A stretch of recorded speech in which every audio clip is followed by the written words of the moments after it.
You've just acknowledged that it's worse. You've just said, why didn't they give us what we had before? You don't realise it, but you've just acknowledged that what we had before was better than what we have now, and you rang in to claim that what we have now is better than what we had before. Tell me you can see that, at least. Well, yes, in a way. So why didn't they give us what we had before? You tell me. Well... Welcome back to Reed's British Takes. What you just heard is a man who rang into LBC absolutely certain that leaving the European Union was the right thing to do. Confident. Furious even, and he has just, without realising it, admitted the complete opposite, that what we had before was better than what we have now. But how did he get there? Because for about 18 minutes this caller insists Brexit was a triumph. He talks about EU corruption. He talks about lies. He says he has never been better off. And every single time James O'Brien asks him for one piece of evidence, just one example, the whole thing falls apart in his hands. And the reason I wanted to show you this one is because it is not really about Brexit at all. It is about what happens when someone builds a belief on feelings instead of facts and then gets asked, politely but relentlessly, to back it up. So let's watch the whole thing together. Watch how many times he gets asked for evidence, and watch the exact moment he accidentally proves his own argument wrong. And as always, let me know where you are watching from in the comments section. Do you have a single scintilla of fact to support anything that you're saying? Can you think of one example of lies, of corruption, of documents? Yeah. Go on. Well, it might not have been them, but since then, first of all, I'm not a Boris lover, but he got given the job to get us out of Europe, the EU, and he done a good job. He done a good number on it, right? What's your favourite bit? Should have left. What's your favourite bit? Well, the fact that we left. No, about the thing that's better now we've gone. Well, it's very difficult to put anything. It's no worse. Well, it is, isn't it? It's not. We're 100. What's caused the worseness, if that's a word, is not that we've left the EU. It's the fact that there was a pandemic followed straight after by a war. Yeah, you can't blame what's going on. It's not, though, is it? Yes, it is. This is the point you're missing. Okay. Well, I mean, where are you getting your information from? Because I'm getting mine from the IMF, the Bank of England. The IMF. Yeah, and the Bank of England. They're the people that said we're going to have... But where are you getting your information from? They're the people that said that we were going to have go into recession and we're the only one that's not going to make any money. We've got... Just before the pandemic, in between the small gap between leaving and the pandemic, this country was making more money. Okay, mate. Right? Yeah, okay. Where are you getting your information from about the 4% hit to GDP having nothing to do with Brexit?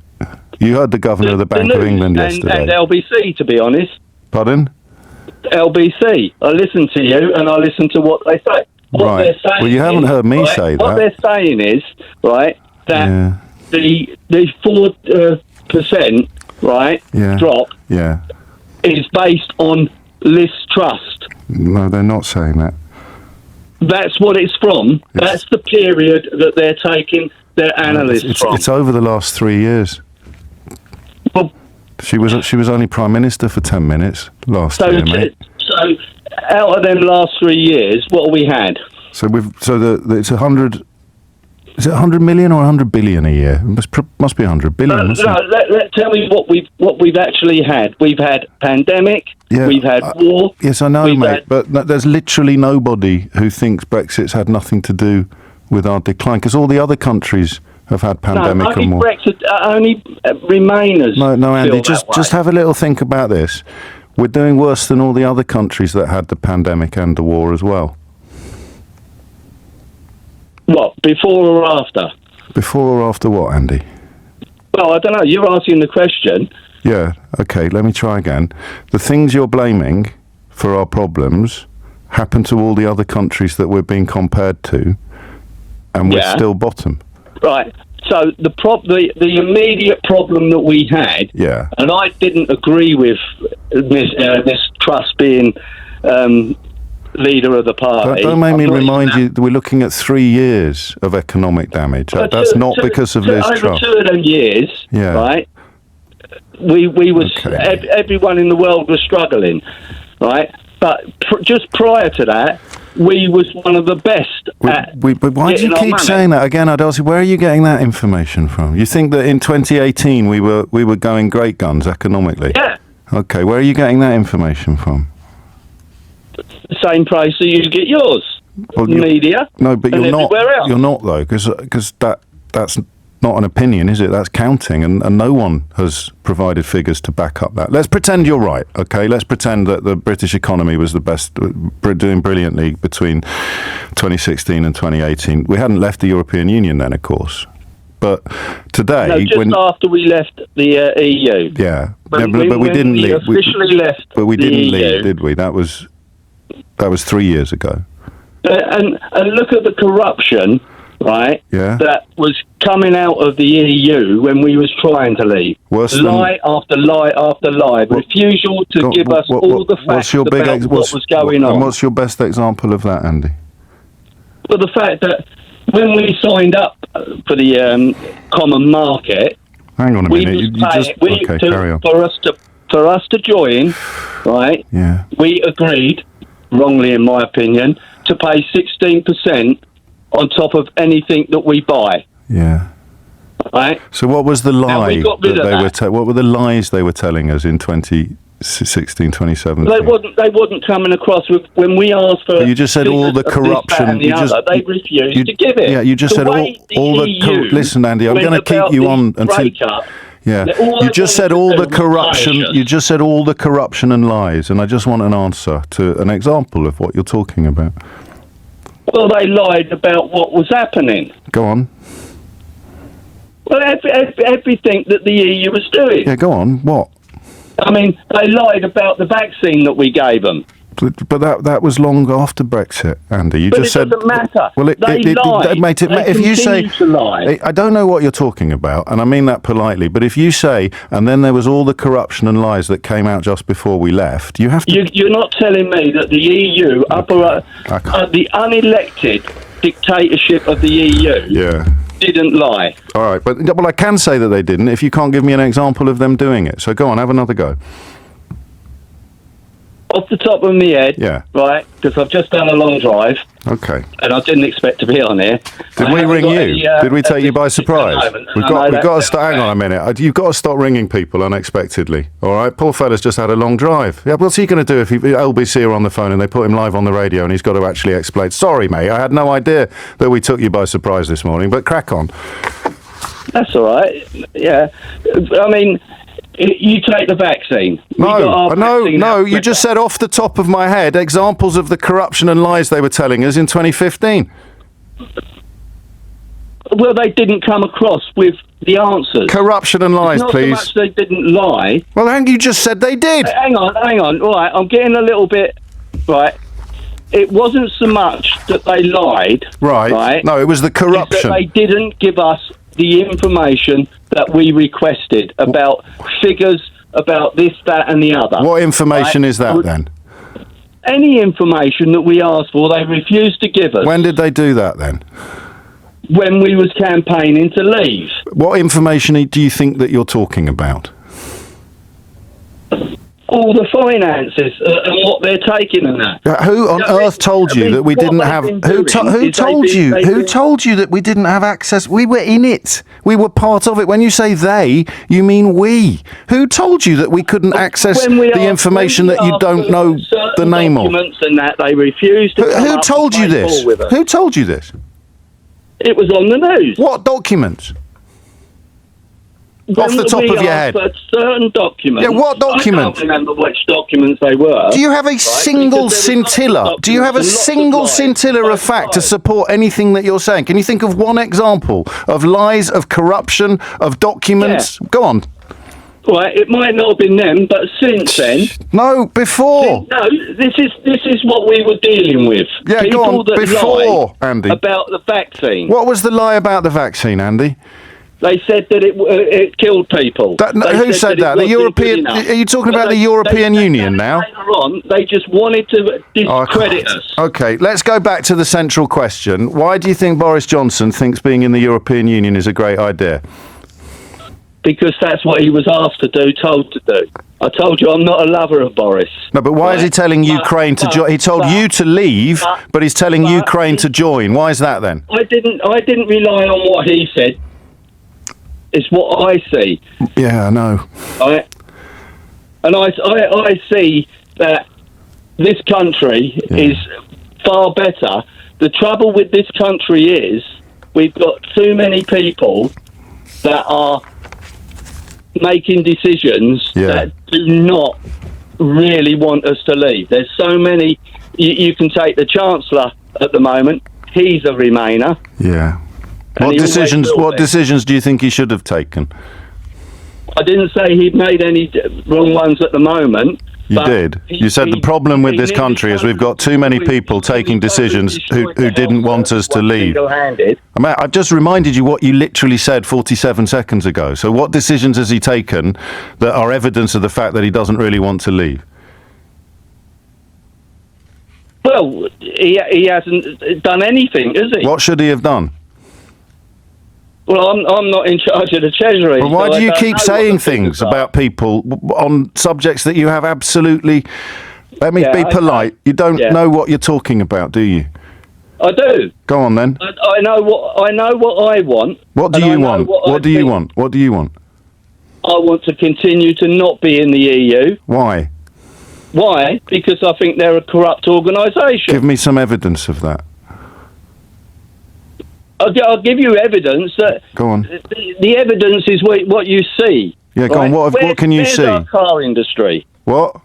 Where's our car industry? Well, it's just hit the lowest level since before the Mini was produced. Why? Because there's supply chain issues, but a large part of it is the fact that we're not in the single market anymore. So our biggest market. No, because we never sold cars in the single market. Right. I mean, this is a little bit like... Very few cars. The only people that prospered, right, about vehicle manufacturing in the EU, and why we was in the EU, was Germany and France. So why is it worse now than it was when we were in it? Well, because we haven't had a chance to rebuild it. We've had a pandemic and a war on. And how are we going to... So have Germany. Eh? So have Germany. Yeah, and Germany failed to support Ukraine. So why is their car industry doing so much better than ours then? Why? It's because over the 40 years that we've been in there, they've been systematically bringing our Go on. industry down to nothing. How did they do that?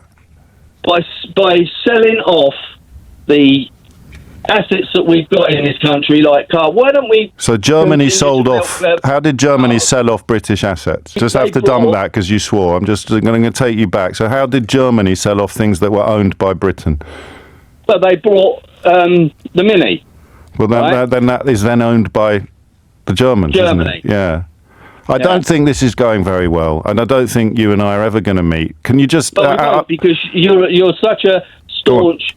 Remainer that you will not accept. Well, what do you think I should accept? What is the thing you've said to me that you think I should dwell on after we say goodbye? Well, there is nothing I can say that you will. I promise you there is. I've asked you several times for some evidence, some examples. Well, I've told you evidence. Where's our car industry? But that... Okay. Right? Yeah. Where's our Ford Transits built now? Yeah. Where are they built? Do you know? Have a great day, mate. Yeah, you see, you get a difficult question and you don't answer. Oh, sorry, what do you want me to tell you? Where are our Ford Transits built? Yeah. Well, I don't know. Where are our Ford Transits built? Turkey. Yeah. Well, there is a facility in Turkey that builds Ford Transits. That's not in the European... There isn't one in this country no more. You can't build a Ford engine in this Turkey's country not anymore, in the... they've all sold them off. Turkey's not in the European Union. No, but it was funded by the EU. So what's your point here then? We're leaving the European Union, and somehow the transits will come back to Britain, will they? Well, I doubt it. It's probably too late now. So why are you talking about transits? Because this is what I'm talking about is the systematic destruction of this country by the EU. Okay. And what's the first signs of things getting better? Well, I've never been so well off. Okay. And I'm just a humble coach driver. Okay. You're not affected by the cost of living crisis? 16.5% inflation on food? I'm affected by it, but I can live through it. Energy costs looking good? Yeah, but I can remember when my mortgage was in double figures. Interest rates at historic highs yesterday? And I can remember that as well. All right, mate. Have a great weekend. When I bought my first house, you know, it goes through things like that, but they're brought on by things not in the control of this country. Yeah. Are they? Yeah. Well, are they? It's the war that's causing it. But every country's been affected by the war. Every single country. So we come out bottom. Every single country is. I've done my best. Right, but we're doing more for most of them than some of them. With what? Well, the Germans didn't want to get involved, did they? Because they're scared of Russia. Right. Hungary vetoed the oil so that they can still get theirs. Why do you? These What do you think? Just don't care about anyone else except themselves. So why would we want to leave that then? Because what's the point in being in there? There's someone. You just told me they really look after themselves. Why would we want to leave that? The EU is run by a non-elected group of people. No, it isn't. Yes, it is. Okay, Andy. Right, you can believe what you want. No, it doesn't work like that, though, does it? Because I can't believe what I can't. For example, only rubber stamps what the executive want. Yeah. We're not going to get there, are we? Tell me what the EU's done for us. Good Lord. Honestly? Yeah. Okay. What the EU has done for us? Yeah. Okay. We had freedom of movement. We had frictionless trade with the largest market on the planet. We could sell. We could sell into Germany as easily as we could sell into Birmingham. Into Germany almost as easily. We could buy from. Well, that's just not true, though. I can't. I mean, listen. You can say things that aren't true, and I can politely acknowledge them. But if you ask me a question, and I give you an answer to it, you can't then say rhubarb or the earth is flat. Right, so what you're saying is we had a trade agreement. Yes, Andy. Right, so why wouldn't the EU give us a trade agreement now? Because we left. They did. We've got a withdrawal agreement, but we don't have a free trade agreement in the way that we did before. We don't have the indivisible four freedoms. Before. Pardon? Nothing's the same as what it was before. No, it's worse. What? You've just acknowledged that it's worse. You've just said, why didn't they give us what we had before? You don't realise it, but you've just acknowledged that what we had before was better than what we have now, and you rang in to claim that what we have now is better than what we had before. Tell me you can see that at least. Well, yes, in a way. So why didn't they give us what we had before? You tell me. Why didn't they? Because we're not in the EU. But other countries are not in the EU, and they've got free trade agreements. And they have freedom of movement. If you're thinking about Switzerland or Norway, they've signed up to the rules that the European Union... Why would we want freedom of movement? In order to have the free trade that you just mourned the passing of. That's why we haven't got it. I'm going to have to not... They insist that we have to have people coming into this country so there it is. That we can't control. Yeah. How's that going now? How's the immigration control working out for you at the minute? Because there's been too many Remainers putting their oar in and stopping it. Too many do-gooders turning around and saying we can't do this, we can't do that. Like who? In a government populated by Priti Patel, Suella Braverman, Dominic Raab, who are the people that have stopped you from getting the immigration policy you wanted? Well, the civil servants, I don't know. But every time we say we're going to do something, oh no, you can't do that. You can't. Who says that? Who says that? I have to take a break. I'm 9 minutes. People that want to remain. I'm 9 minutes late for the break. I will think about transits, and you think about why we can't have the deal that we had before. All right, deal? Deal. Love to the family. Right. Let's talk about what just happened there. A man rang in, furious, certain, ready to defend Brexit to the death. And over the course of that call, James O'Brien asked him the same simple thing again and again. Give me one example, one piece of evidence, one thing that is actually better now. And he couldn't. Not once. He said the EU was corrupt. James asked for a single example of that corruption. He had none. He said they told lies.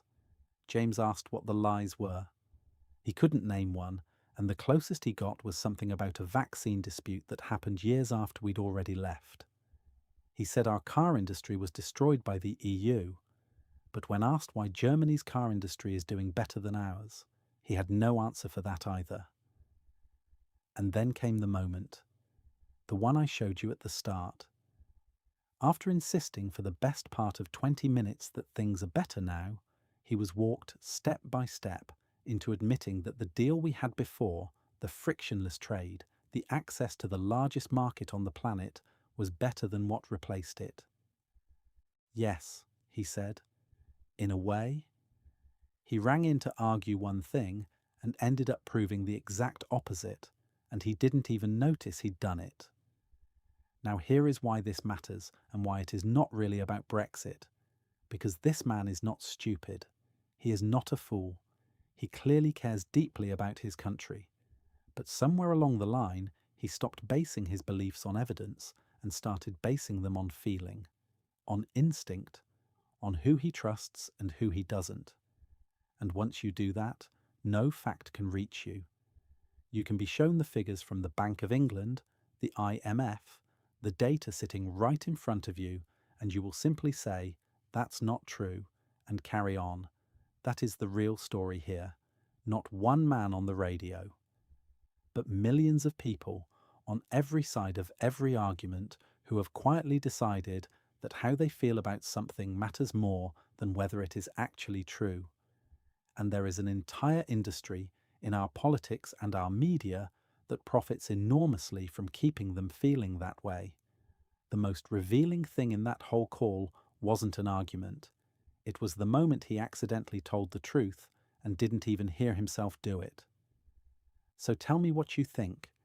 Was it the lack of evidence that got you, or the moment he contradicted his entire argument without realizing? Let me know in the comments. And if this made you think, share it with someone who needs to see it. That's where I am on it. See you tomorrow.